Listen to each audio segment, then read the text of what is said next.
Stop, bid altyd hierdie gebed wanneer jy deur die vyand aangeval word. Want die duiwel wil nie hê dat jy dit moet bid nie, want hy weet wanneer jy bid, verander dinge in jou lewe.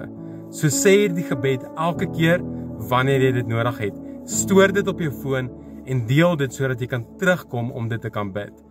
Hemelse Vader, ek kom vandag voor U en ek dank U vir U liefde en beskerming oor my lewe.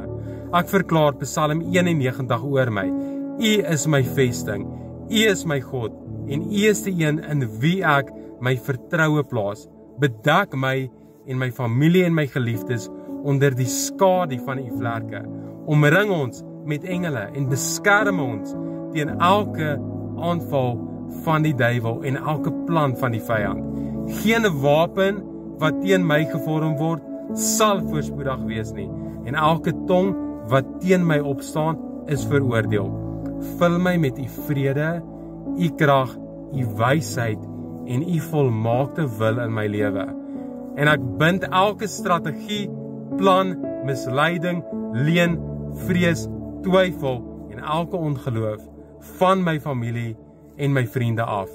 En ek ontbind U vrede, U verlossing oor my huis. Jesus, kom doen U wil in my en deur my. In Jesus se magtige naam bid ek dit. Amen.